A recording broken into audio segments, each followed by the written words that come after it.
열왕기상 7장 1절입니다. 1절부터 12절까지입니다. 오늘 본문은 방금 읽은 것처럼 솔로몬의 왕궁 건축에 대한 이야기입니다.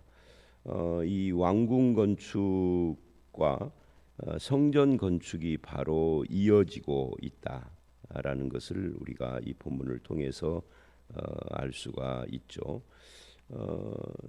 이 본문을 읽을 때 이 본문뿐만이 아니라 성경을 읽을 때 뭐 다른 곳도 마찬가지입니다만은 가장 어려운 것이 뭐냐면 도대체 무슨 말을 하려고 이런 것을 기록을 했을까?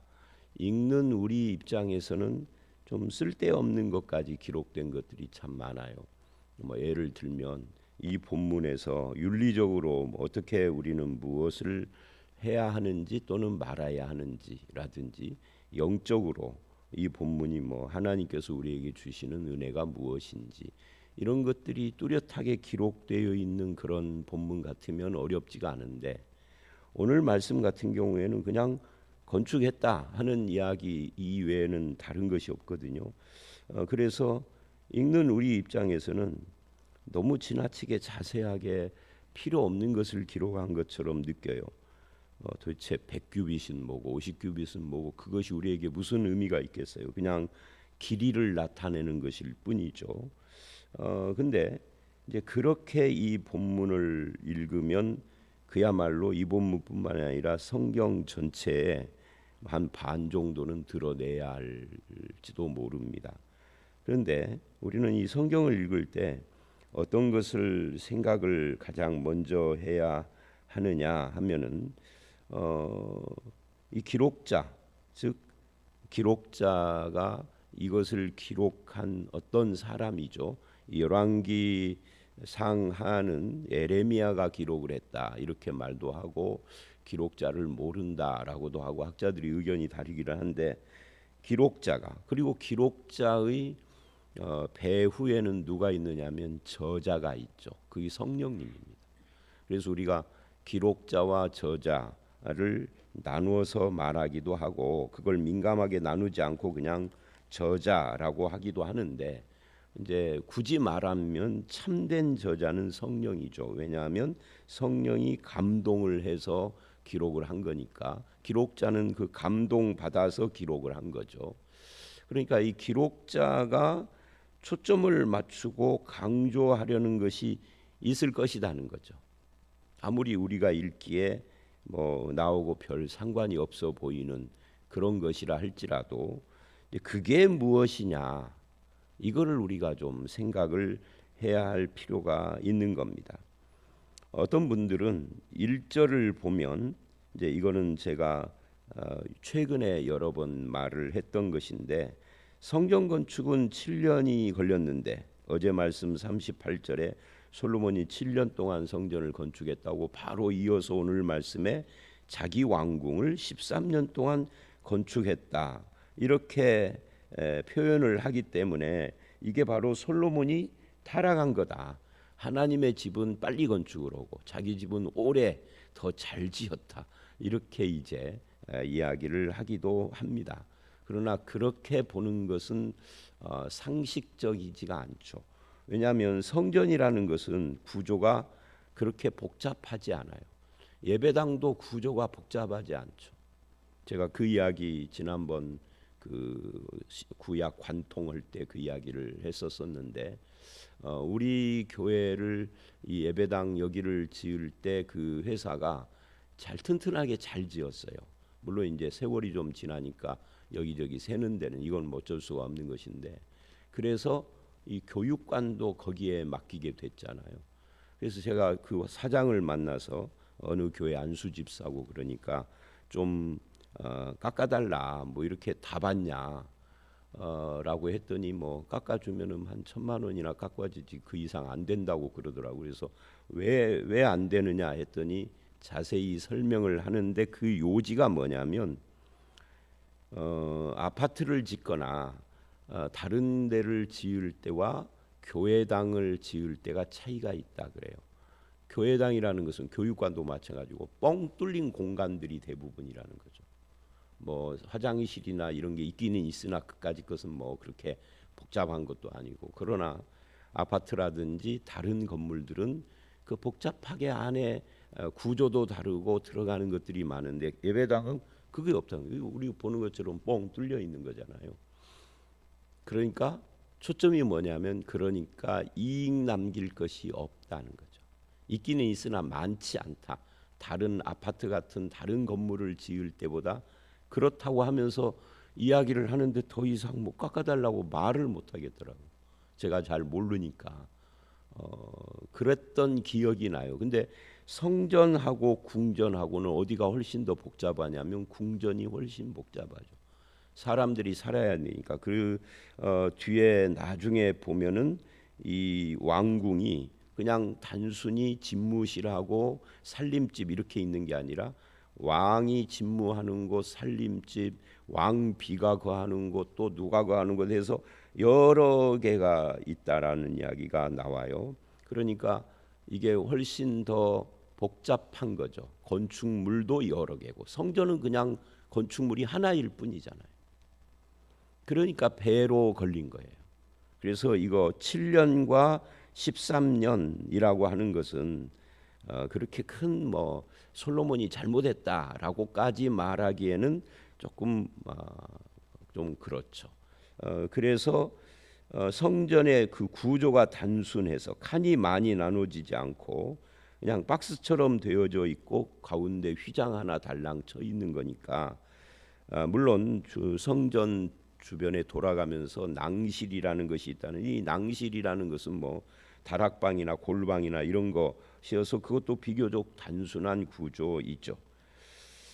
자, 그런 의미에서 이 건축 그 기간은 그렇게 크게 시비할 것이 못 된다 하는 거예요. 거기 또 7절을 보면 이 왕궁은 단순히 살림집하고 집무실만 있는 게 아니라 뭐도 있느냐면 재판도 하는 곳이에요.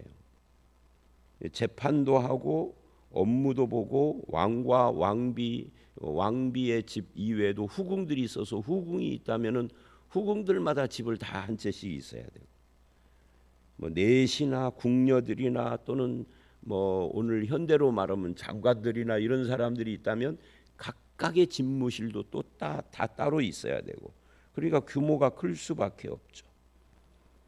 그래서 뭐 길이가 100규빗이라는 것은 이제 한 50m 정도 되는데, 너비가 50규빗, 높이가 뭐 130규빗, 뭐 이런 이야기들이 쭉 나오는데, 이게 성전보다 궁전이 더 큰데, 훨씬 커요. 훨씬 큰데 그것이 한 채만이 아니라 여러 채니까 훨씬 더 그렇다는 거죠.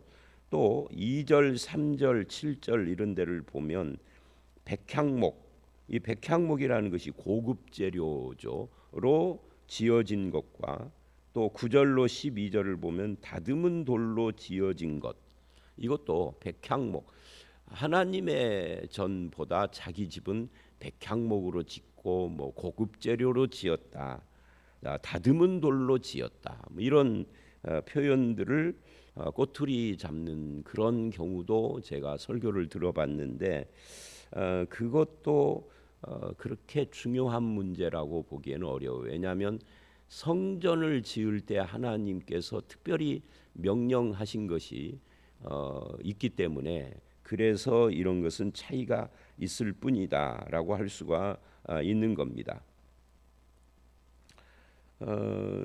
이제 중요한 것은 우리가 이 본문에서 봐야 할 것이 8절을 보면 솔로몬이 거처할 왕궁은 그 주랑 뒤 다른 뜰에 있으니 그 양식이 동일하며, 그러니까 7절까지 왕궁을 이야기를 하고 거처할 왕궁이 또 있고, 그리고 또 그가 장가든 바로의 딸을 위하여 집을 지었는데 이 주랑과 같더라라고 하는, 여기서 이제 우리는 조금 특별한 표현을 봅니다. 즉 성전은 누구를 위하여 지었는가 하는 그 목적이 있었죠. 하나님과 하나님의 이름을 위하여, 하나님의 이름을 둔 또 하나님의 영광을 위하여라고 하는 목적이 있는데, 여기는 솔로몬 왕뿐만이 아니라 솔로몬이 결혼한 바로의 딸을 위하여 집을 지었다라고 하는 이 표현은 우리에게 조금 생각을 해야 할 부분이 있다 하는 거예요. 무슨 목적으로 집을 지었느냐? 집뿐만 아니라 집은 하우스인데 홈, 가정을 무슨 목적으로 이루어 가고 있느냐, 어떤 목적과 자세로 우리 가정이 있느냐 하는 것은 굉장히 중요한 겁니다. 이 솔로몬의 목적 문제가 생기기 시작했다는 것이 이제 특별한 것이죠.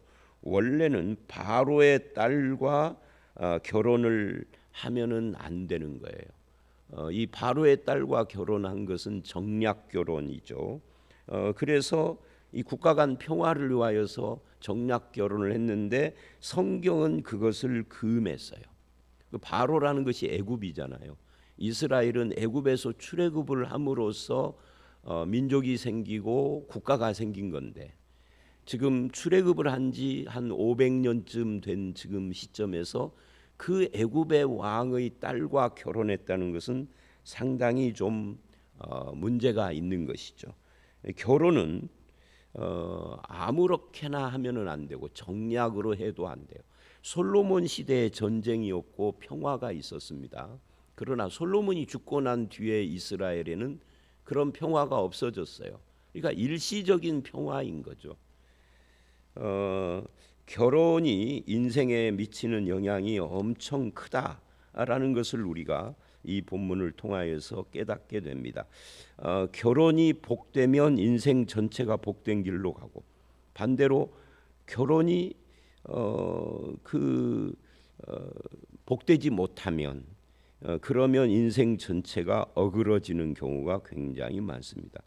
대수롭지 않게 정략 결혼을 바로의 딸하고 했는데, 그것이 이제 솔로몬이 마음이 그쪽으로 열려진 거예요. 바로의 딸과 결혼을 하고 난 뒤에 보니까 뭐 다른 여자들, 다른 나라의 공주나 뭐 이런 사람들과 결혼하는 것이 별로 어렵지 않은 일이 돼버린 거죠. 그래서 수많은 주변 국가의 공주들하고 결혼을 해서 솔로몬의 결혼은 다윗도 아내가 여럿 있지만 다윗이 원래 사랑했던 여자는 따로 있어요.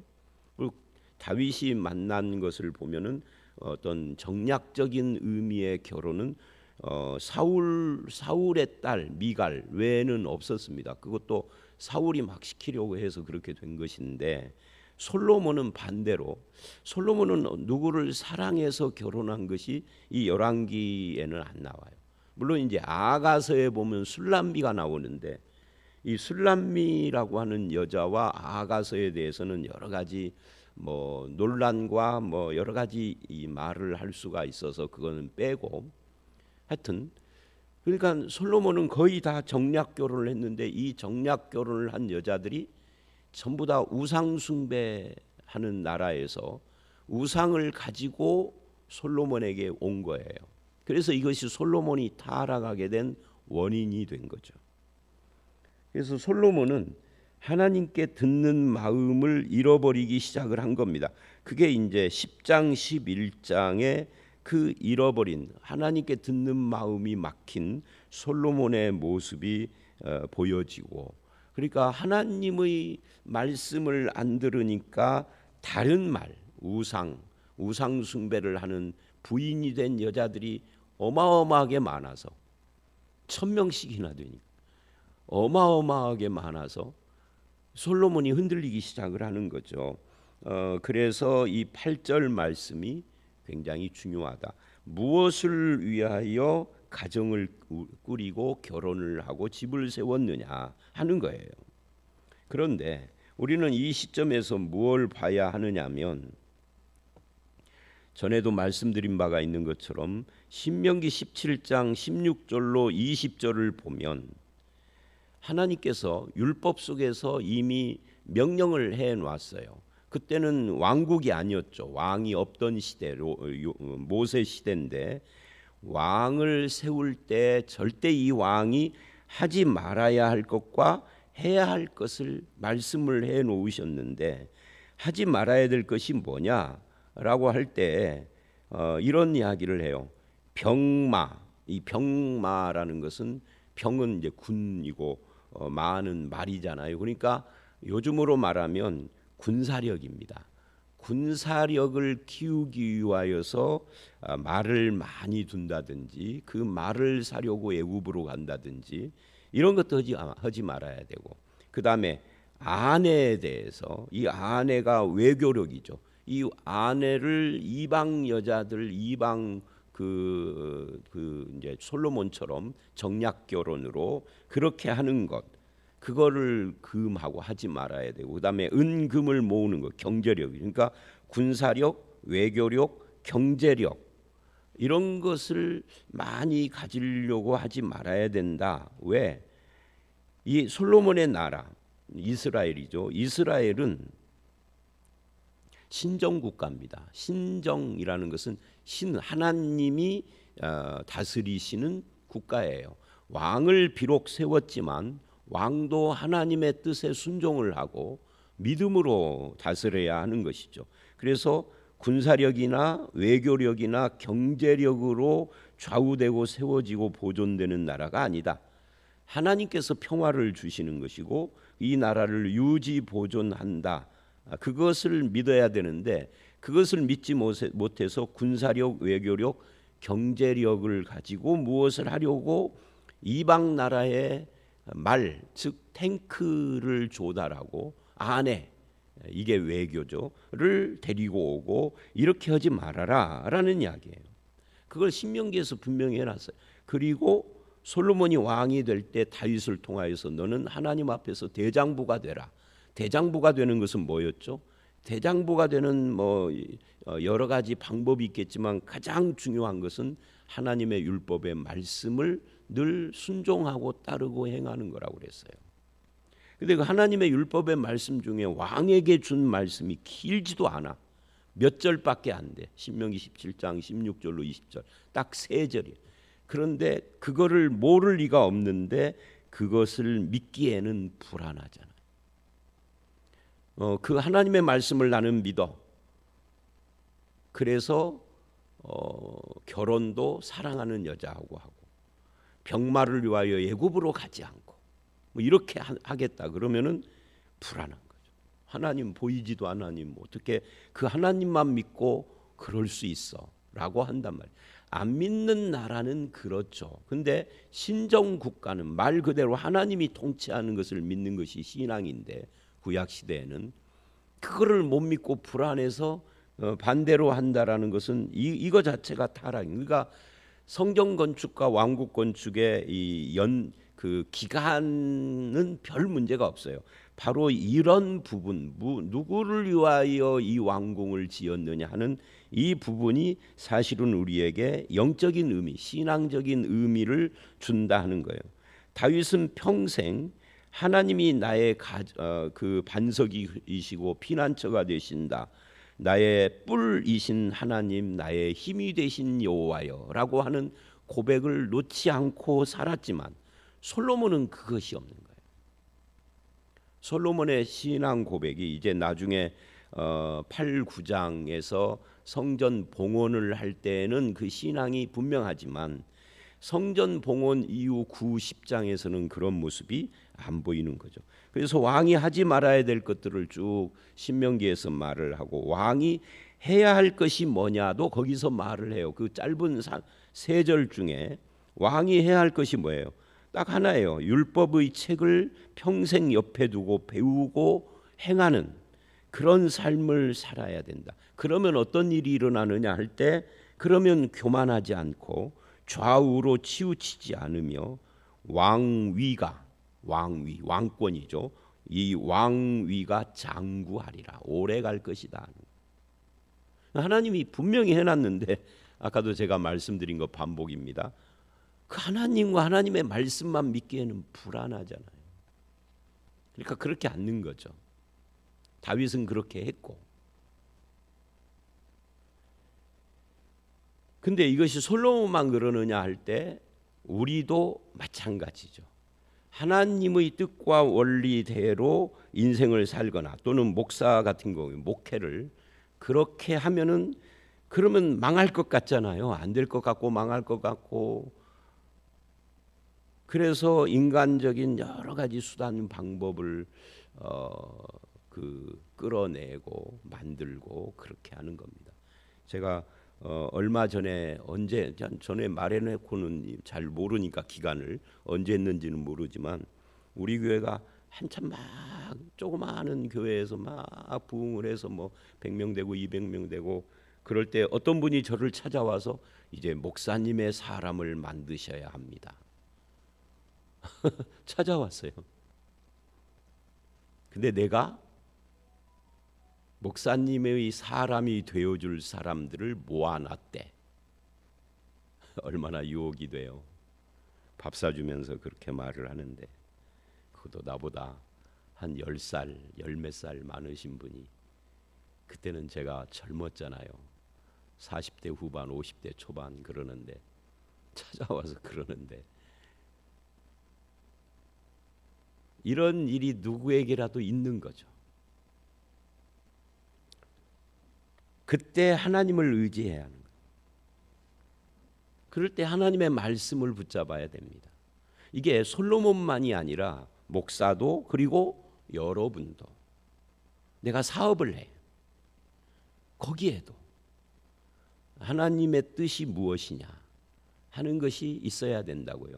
솔로몬은 왕이기 때문에 신명기 17장이지만 우리는 신명기 17장만이 아니라 성경 전체를 통하여서 하나님의 마음과 뜻과 하나님의 역사하심을 믿어야 한다 하는 것이죠. 그러면 그 하나님께서 다윗이 말하고 고백한 것, 시편에서 고백한 것처럼 반석과 피난처와 뿔이 되어 주시고 나의 힘이 되신 여호와여라고 고백한 것처럼 힘이 되어 주시고 지혜도 되어 주시고 그렇게 하는 것이죠. 그런데 우리는 그것을 믿을 수가 없어서 돈이나 힘이나 인맥으로 무엇인가를 하려고 하다가 당장에는 잘 되는 것 같은데 그 다음 솔로몬이 죽고 난 그 다음 때는 망하잖아요. 나라가 빠개져서 12분의 10은 떠나버리고 12분의 2만 남아버리는 그 망한 거지 뭐. 망했지만 열왕기상은 계속해서 무슨 말을 하느냐면 하나님이 이래요. 다윗을 생각하셔서 그래요.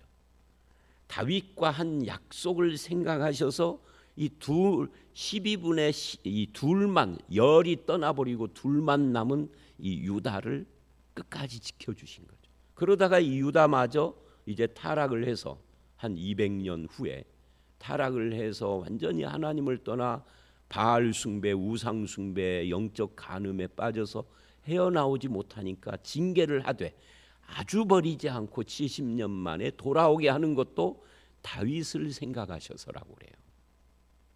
솔로몬을 생각해서가 아닙니다. 다윗. 그러니까 믿음으로 살았던 이 다윗과의 약속을 기억하셔서 그러는 거죠.